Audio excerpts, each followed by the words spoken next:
ቀዳማይ ሰላምታና ተቀበሉ ክቡራት ሰማዕትና ካብዚ ቀፂሉ ዝቐርብ ትሕዝቶና ብዓወት ኣረጋይ ዝዳሎ ኣፍሪቃ ብሰሙን እዚ ክኸውን ሰናይ ምክትታል።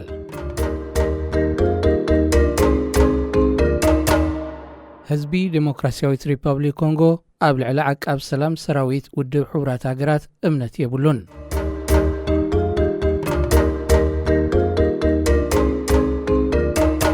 ኣብ ግጭት ዝካየደሉ ከባቢታት ዓቀብቲ ሰላም ሰራዊት እንተዳኣትዮም ህዝቢ ብተዛማዲ ክቐስንን ሩፍታ ክረክብን እዩ ትፅቢት ዝግበር። ኣብ ዲሞክራሲያዊት ሪፐብሊክ ኮንጎ ግን በንጻሪ ኮይኑ ዘሎ ህዝቢ ዓቀብቲ ሰላም ጠቕሊሎም ካብ ሃገሮም ክወፁ ይፅውዑ ኣለዉ። ንምንታይ ንዝብል ሕቶ ከም ዝስዕብ እዩ። ካልኣይ ኩናት ዲሞክራሲያዊት ሪፐብሊክ ኮንጎ ኣብ ናሓሰ 1998 ጀሚሩ ኣብ ሓምለ 2003 ብወግዒ ተዛዚሙ። ብሰንኪቲ ሓያሎ ሃገራት ኢደን ዘእተዋሉን ዝተፈላለዩ ዕጡቓት ጉጅለታት ዝተሳተፍዎ ኩናትን ንሱ ዘስዓቦ ጥሜትን ኣስታት 5.4 ሚልዮን ሰባት ተቐቲሎም ካልኦት ሚልዮናት ድማ ካብ ቤት ንብረቶም ተመዛቢሎም። ኩናት ኣብ ዝካየደሉ ዝነበረ እዋን ኣብ 1999 ባይቶ ጸጥታ ውድብ ሕቡራት ሃገራት ነቲ ኩናት ንምርግጋእ ሞንስኮ ዝተሰመየ ዓቃብ ሰላም ናብታ ሃገር ክልእኽ ወሲኑ። ዓቃብ ሰላም ሰራዊት ሞንስኮ ኣብ ታሪክ ውድብ ሕቡራት ሃገራት ኣብ ዓለም ትዝዓበየ ተልእኾ ኮይኑ ክሳብ 2017 ጥራይ ልዕሊ 8.7 ቢልዮን ዶላር ወጻኢ ዝተገብሮ ካብ ልዕሊ 30 ሃገራት ዝተዋጽኡ 18,500 ሰራዊት ነይሮሞ። ኣብዚ ሕጂ እዋን ድማ ልዕሊ 16,000 ሰራዊት ኣለዎ። ኩናት ኮንጎ ኣብ መንጎ ዕጡቓትን መንግስትን ካብ ምዃን ሓሊፉ ኣብ መንጎ ብሄራትን ቀቢላታትን ግጭት ብምቕጻሉ ዓቃብ ሰላም ሰራዊት ሞንስኮ ስርሒታቱ በብእዋኑ ብምሕዳስ ካብ ዝኣቱ 23 ዓመቱ ቁፂሩ ኣሎ። ኣብ ኢቱሪ ኪቡን ዶንጎን ዝበሃሉ ከባቢታት ድማ ብብዝሒ ናይ ምርግጋእ ስርሒት የካይድ። ሓደ ካብ ተልእኾታት ውድብ ሕቡራት ሃገራት ኣብ መንጎ ሃገራት ዝካየድ ኩናት ኣብ ሓንቲ ሃገር ዝፍጠር ውሽጣዊ ሓድሕዳዊ ግጭትን ካልእ ዘይመረድዳእን መንጎኛ ኮይኑ ሰላማዊ ፍታሕ ንምንዳይ እዩ። ክልተ ወይ ካብኡ ንላዕሊ ኣብ ኩናት ወይ ግጭት ዝኣትዉ ኣንጻር ወገናት ኣብ ስምምዕ ክሳብ ዝበጽሑ ኣብ መንጎኦም ኣትዩ መስርሕ ሰላም የተግብር። መስርሕ ሰላም ብግቡእ ይካየድ ምህላዊ ይዕዘብ። ጸጥታ ህዝቢ ዝሕሉን ካልእ ኣብ ክንዲ መንግስቲ ኮይኑ ኣገልግሎት ዝህብን ዘይሻራዊ ኣካል የድሊ። ሕቡራት ሃገራት ነዚ መስርሕ ሰላም ዝከታተልን ዝሕሉን ካብ ኣባል ሃገራት ብዝተዋጽኡ ሰራዊት ፖሊስን ሲቪላዊ ምምሕዳርን ኣካል ኣለዎ። እዚ ኣብ ክፍሊ ተልእኾ ሰላም ዝምደብ ብዓቃብ ሰላም ሰራዊት ወይ ድማ በቲ ዝለብሶ ሕብሪ ኣባላት ሰማያዊ ቆቢዕ ዝብል ስም ይጽዋዕ። ኣብ ዲሞክራሲያዊት ሪፐብሊክ ኮንጎ ተልእኾ ክገብር ዝተላእከ ዓቃብ ሰላም ሰራዊት ሞንስኮ ከም ተልእኽኡ ኣብቲ ሃገር ምርግጋእ ከስፍን ኣይከኣለን፣ ጸጥታ ይሓለወን፣ ኣብ ልዕሊ ህዝቢ ዝወርድ መቕተልትን ግፍዕን ደው ኣየበለን። ሰራዊት ዓቃብ ሰላም ሞንስኮ ዝበዝሕ ግዜ ካብ ማዓስከራቶም እውን ኣይወፁን እዮም። ኣብ ልዕሊ ሰላማዊ ሰብ ዝወርድ ናይ ርድኡና ጥርዓን ጻውዒታት እውን ግብረ መልሲ ኣይሂበሉን እዩ። እዚ ዝኾነሉ ምኽንያት ድማ ዕጡቓት ነቲ ዓቃብ ሰላም ዒላማ ብምግባር ኣብ ልዕሊኡ መጥቃዕቲ የካይዱ ብምዃኖም እቶም ሰራዊት ነብሶም ንምድሓን ዝያዳ ዝሰርሑ ምዃኑ ተዓዘብቲ ይገልጹ።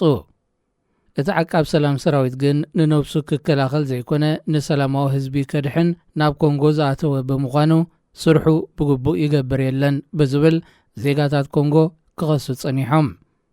ብፍላይ ኣብቲ ብብዝሒ ግጭታት ዝግበረሉ ዝጸንሐ ምብራቕ ኮንጎ ሰራዊት ዓቃብ ሰላም ኣብ ምክልኻል ሰላማውያን ሰባት ክዋሳእ ህዝቢ ካሕትት ጸኒሑ።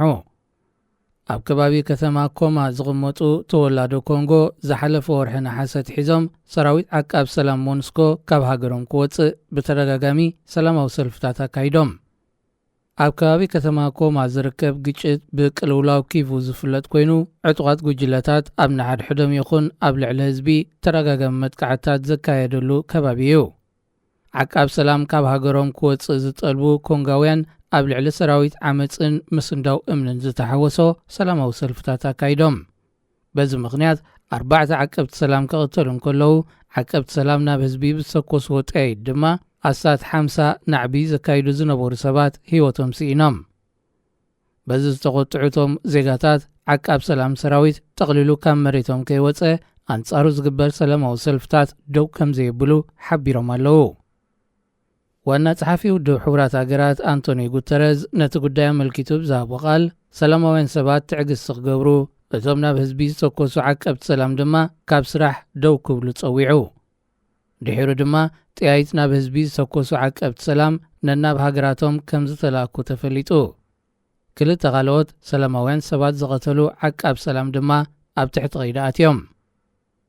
ኣብቲ ኣንጻር ዓቀብቲ ሰላም ዝተኻየደ ሰላማዊ ሰልፊ ዝተሳተፉ ዜጋታት ኮንጎ ኣብ ልዕሊ ሰራዊት ዓቀብቲ ሰላም ዝነበሮም እምነት ማህሚኑ ከም ዝኾነ ብምግላጽ እቶም ሰራዊት ዝቕመጡሉ ማዓስከራት ብሓዊ ከየቃጸልዎ ከም ዘይዓርፉ ገሊጾም። ተወላዶ ኮንጎ ዓቃብ ሰላም ሰራዊት ሞንስኮ ዝኾነ ጥቕሚ ከም ዘይብሉ ዝጭበጥ ሓገዝ ከም ዘይበርከተ ብምሕባር ነብሶምን ሕብረተሰቦምን ብገዛእ ርእሶም ክከላኸሉ ዓቕሚ ከም ዘለዎም ካብ ዓቀብቲ ሰላም ንላዕሊ ንሶም እንተዓጢቖም ጥራይ ውሕስነት ከም ዝስምዖም ብተወሳኺ ገሊጾም። ብመሰረት ውድብ ሕቡራት ሃገራት ኣብ ዴሞክራሲያዊት ሪፐብሊክ ኮንጎ ኣብዚ እዋን እዚ ልዕሊ 120 ዝተፈላለዩ ዕጡቓት ሓይልታት ኣለዉ። ካብዚኦም ዝበዝሑ ኣብ ምብራቓዊ ክፋል ሃገር ዝርከቡ እዮም። እዞም ዕጡቓት ገለ ንመንግስቲ ኮንጎ ዝቃወሙ፣ ገለ ንመንግስታት ጎረባብቲ ሃገራት ዝቃወሙ፣ ገለን ድማ ማዕድን እቲ ሃገር እናመዝመዙ ዝናበሩ ጉጅለታት እዮም። ካብቶም ጉጅለታት እቶም ዝሓየሉ አንጻር ዩጋንዳ ዝዓጠቑ ሓይልታት ዴሞክራሲያዊ ክዳን ከምኡውን አንጻር ዴሞክራሲያዊት ሪፐብሊክ ኮንጎ ዝዋግኡ M23 ብምንቅስቓስ መጋቢት 23 ዝፍለጡ ዕጡቓትን እዮም። ሓደ ካብ ቀንዲ ዓቃብ ሰላም ሰራዊት ሞንስኮ ስርሒቱ ብግቡእ ከየካይድ ዕንቅፋት ኮይንዎ ዘሎ ብዝሒ ዝተፈላለዩ ዕጡቓት ሓይልታትን ተቃወምትን ከም ዝኾነ ይግለጽ።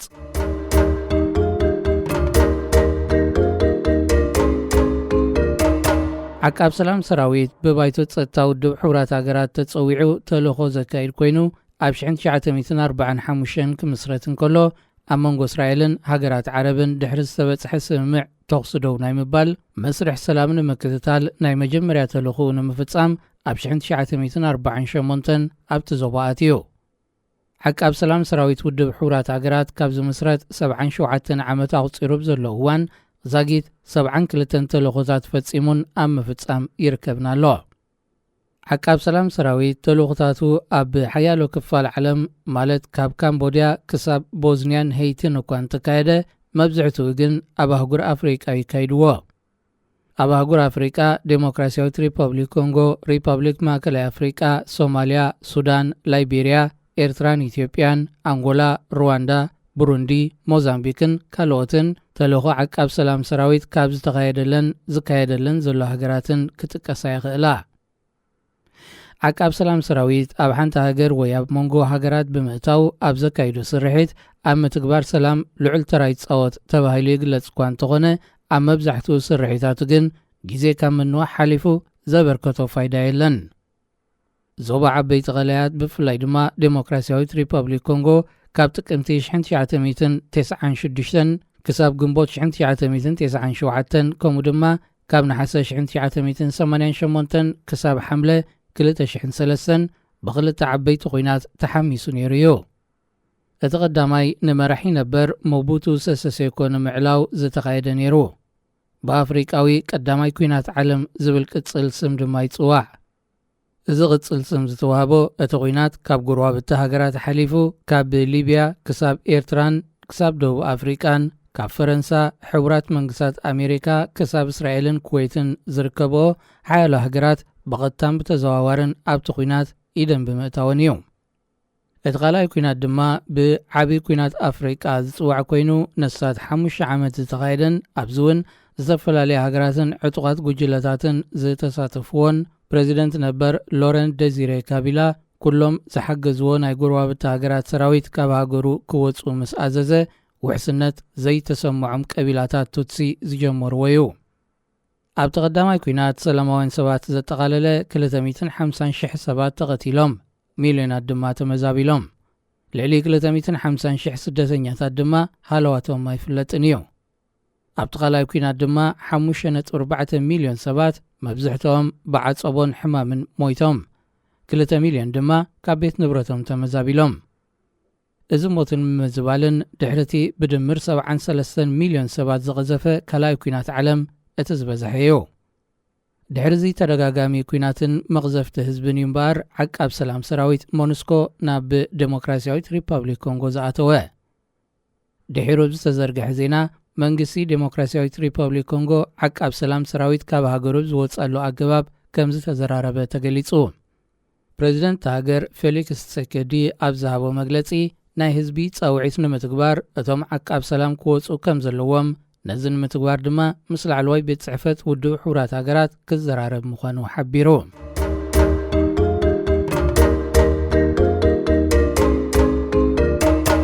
ንጉስ ሞሮኮ መሐመድ ሓምሻይ ምስ ኣልጀርያ ዝምድና ከም መሓይሽ ከም ዝደሊ ኣፍሊጡ። ብ24 ነሓሰ 2021 ሚኒስትር ጉዳያት ወጻኢ ኣልጀርያ ራምታን ላማምራ ሃገሩ ምስ ጎረቤት ሃገር ሞሮኮ ዝነበራ ዲፕሎማስያዊ ዝምድና ከም ዝበተኸት ገሊጹ ነይሩ። እዚ ድማ ኣብ መንጎ ዘን ክልተ ሃገራት ሰሜን ኣፍሪቃ ንነዊሕ ዝቐጸለ ምስሕሓብ ናብ ዝበኣሰ ዲፕሎማስያዊ ወጥሪ እትይዎ ጸኒሑ። ኣብ መንጎ ክልተ ሃገራት ብፍላይ ድማ ጎረባብቲ ስምምዕ ወይ ዘይዕጉብነት ምስ ዘየህሉ ሃገራት ኣብ ንሓድሕደን ናይ ምኹናን መግለጺታት መሃብ፣ ዲፕሎማሰኛታት ምጉዳል፣ ኣምባሳደር ስሒብካ ብደረጃ ቆንስል ርክብ ምቕጻል፣ ዶብ ምዕጻው፣ ሓንቲ ናብታ ካልእ ናይ ንግዲ እገዳ ምግባርን ካልእ ስጉምታትን ምውሳድ ልሙድ ተርእዩ። ተቕሊልካ ዲፕሎማስያዊ ርክብ ምብታሕ ግን ኣብ መንጎ ሃገራት ዘሎ ዘይምርድዳእን ምፍሕፋሕን ኣብ ጥርዙ ከም ዝበጽሕን ናብ ግጭት ከም ምርሕ ዘኽእል ሓደገኛ ስጉምትን እዩ። እዚ ምብታኽ ዝምድና ናብ ወታደራዊ ግጭት እውን ከምርሕ ተኽእሎ ነይሩ። ኣልጀርያን ሞሮኮን ጠቕሊለን ናብ ዲፕሎማስያዊ ምብታኽ ከምርሓ ዘገደደን ንዓመታት ዝቐጸለ ሓያሎ ረቑሒታት ኣሎ። ገለ ካብኡ ክልቲአን ሃገራት ካብ ትገዝአን ዝነበረት ፈረንሳ ነፃ ምስ ወፃ ኣብ መጀመርያ 1960ታት ዝጀመረ ኮይኑ ገለ ድማ ኣብ ዝቐረባ ዓመታት ዝማዕበለ እዩ። ኣልጀርያን ሞሮኮን ኣብ ሰሜናዊ ምዕራብ ኣፍሪቃየን ተደኲነን ምስ ማእከላይ ባሕሪ ተዳዊበን ዝርከባ። ኣልጀርያ ብልዕሊ 2,380,000 ትርቢዒት ኪሎ ሜትር ስፍሓት ኣብ ኣፍሪቃ ብዕቤታ ኣብ ቀዳመይቲ ትስራዕ ክትከውን እንከላ ሞሮኮ ድማ ሓደ ሕምሲት ስፍሓት ናይ ኣልጀርያ ትውንን። ክልቲአን ሃገራት ተኸተልቲ ሃይማኖት ሱኒ እስላም ኮይነን ብዓብላልነት ቋንቋ ዓረቢ ይዛረባ። ክልቲአን ሃገራት ብብዝሒ ኣባላት ሕብረተሰብ ህዝቢ ኣማዛይቕ በርበር ዝሓቆፋ ኮይነን ቋንቋ ፈረንሳ ድማ ሓደ ካብ ወግዓዊ ቋንቋን እዩ። ኣልጀርያ ኣሳት 43 ሚልዮን ህዝቢ ክህልዋ እንከሎ ሞሮኮ ድማ 36.5 ሚልዮን ህዝቢ ኣለዋ። ክልቲአን ሃገራት ኣባል ኣፍሪቃዊ ሕብረት ዓረብ ሊግ ውድብ እስላማዊ ምትሕጋዝ ከምኡውን 120 ሃገራት ዘሳትፍ ውድብ ኣብ ምዕባል ዝርከባ ሃገራት ናም እየን። ዓመታዊ ዘቤታዊ እቶት ኣልጀርያ $3,500 ክኸውን ከሎ ናይ ሞሮኮ ድማ $3,000 እዩ። ከምዚ ቀዲሙ ዝተጠቕሰ መሰረታዊ ዘይምስምማዕ ክልቲአን ሃገራት ናጽነተን ኣብ ዝተጎናጸፋሉ እዋን እዩ ዝጅምር።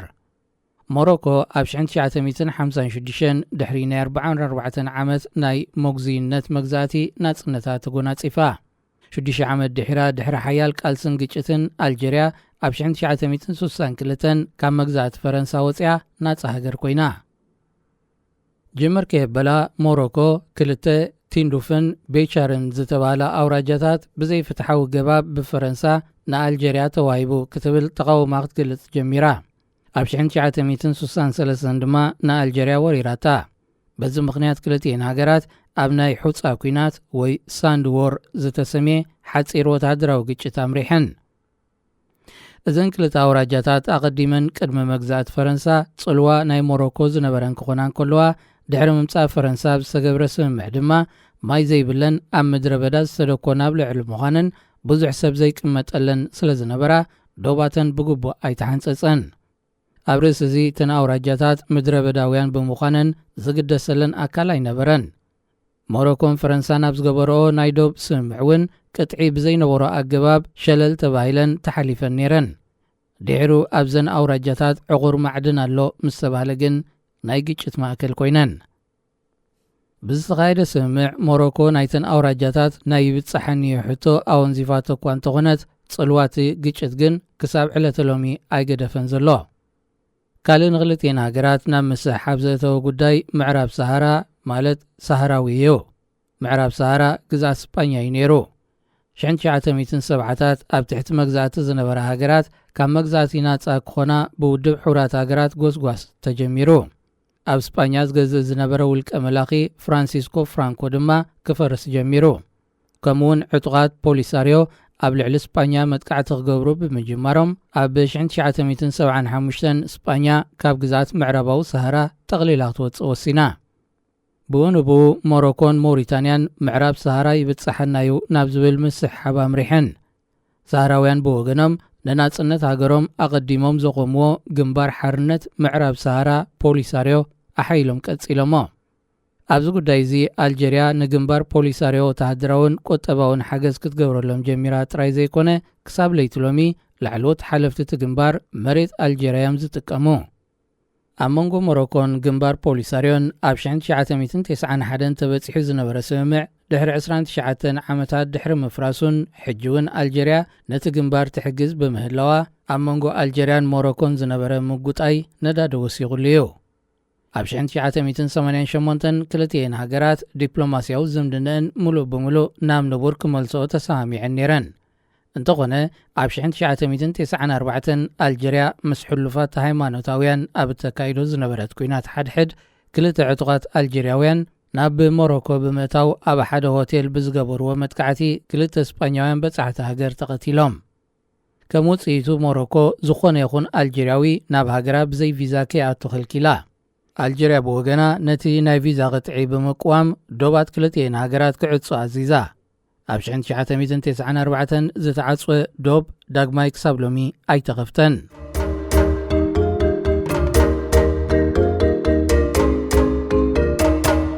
ኣብ 2001 ኣብ ሰሜናዊ ክፋል ኣልጀርያ ዝቕመጡ ክፋል ደቀባት ኣማዛየቕ ወይ በርበር ዝኾኑ ካቢሊ ዝተባህሉ ሕብረተሰብ መሰል ርእሰ ውሳነን ርእሰ ምምሕዳርን ክዋሃቦም ምንቅስቓስ ጀሚሮም። ከምቲ ቀዲሙ ዝተጠቕሰ ኣልጀርያ ንግንባር ፖሊሳርዮ ትሕግዝ ብምዃና ሞሮኮ ብወገና ንምንቅስቓስ ካቢሊ ፋይናንሳዊ ሓገዝ ክትገብረሎም ጀሚራ።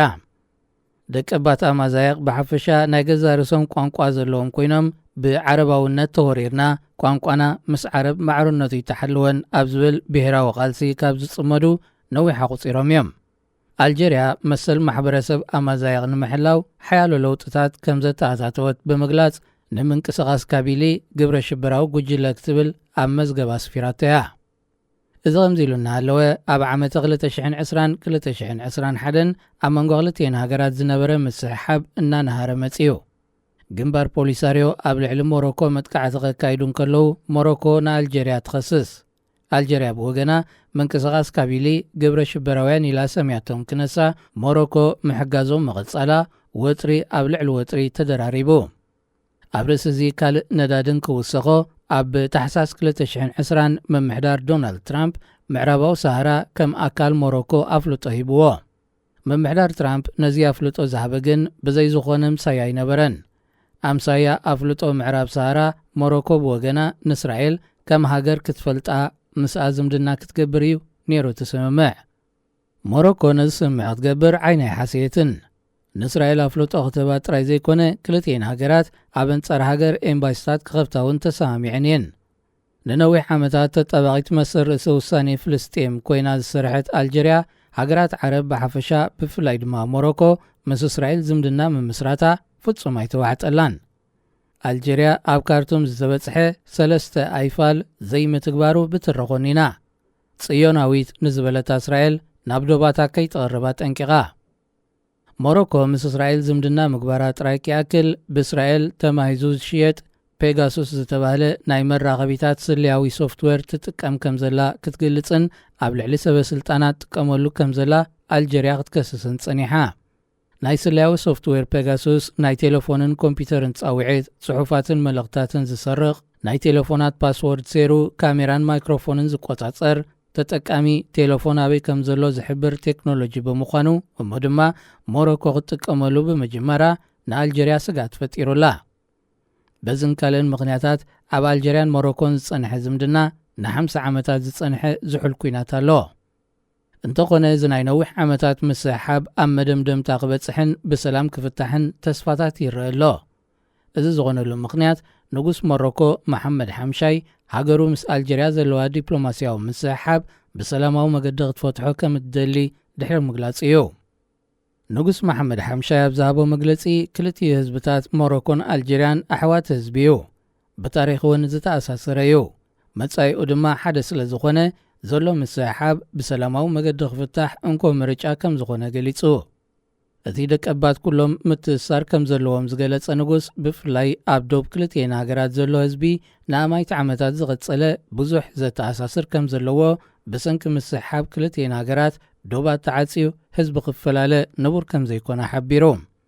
ንጉስ መሐመድ ሓምሻይ ኣብ መንጎ ሃገራት ዘሎ ዶባት ህዝቢ ሓድሕዳዊ ርክብ ከየካይድ ዝዓጽዉ መናድቕ ክኾኑ ከም ዘይብሎም ብምግላጽ ኣሕዋት ኣልጀርያውያን ሰላም ንግበር ክብል ጸዊዑ።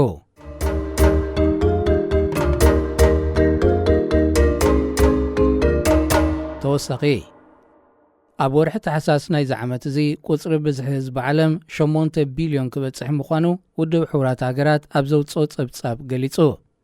ካብ ሃገራት ኣፍሪቃ ተን ብዝለዓለ ብዝሒ ህዝቢ ኣስተዋጽኦ ዝገብራ ዘለዋ ሃገራት ግብፂ፣ ኢትዮጵያ፣ ናይጀርያ፣ ታንዛንያን ዴሞክራስያዊት ሪፐብሊክ ኮንጎን ኮይነን ኣብዘን ሃገራት ብዝሒ ህዝቢ ካብ ዓቐን ንላዕሊ ይውስኽ ከም ዘሎ ተገሊጹ። ኣብዚ ሕጂ እዋን ብብዝሒ ህዝቢ ኣብ ቀዳማይ ደረጃ ትስራዕ ዘላ ሃገረ ቻይና ክትከውን እንከላ ካብ ዝመጽእ ዓመታት ሒዙ ግን ቻይና ብህንዲ ክትትከእ ምዃና ቁፅሪ ብዝሒ ህዝቢ ህንዲ ካብ 2023 ሒዙ ኣብ ቀዳማይ ደረጃ ክስራዕ ምዃኑ ተፈሊጡ። ቁፅሪ ብዝሒ ህዝቢ ዓለም ኣብ 2030 ናብ 8.5 ቢልዮን ኣብ 2050 ናብ 9.7 ቢልዮን ኣብ 2080 ድማ ናብ 10.4 ቢልዮን ክብል ትጽቢት ይግበረሉ። ኣብ ምውሳኽ ቁፅሪ ህዝቢ ትዛዓበየ ብድሆ ቀረብ መግቢ ክኸውን ከም ዝኾነ ዓለም ንቢልዮናት ተወሰኽቲ ሰባት ዝቕልብ መግቢ ከተዳሉ ክትሽገር ከም እትኽእል ተንተንቲ ይገልጹ። እዚ ድምፂ ራድዮ ኤረና እዩ። ክቡራት ተኸታተልቲ መደብ ኣፍሪቃ ብሰሙን እዚ ብዓወት ኣረጋይ ዝተዳለወ ናይ ሎሚ ትሕዝቶና ኣብዚ ተዛዚሙ ኣሎ። ዝመጽእ ሰሙን ብኻልእ ትሕዝቶ ክሳብ ንራኸብ ሰላም ቅነ።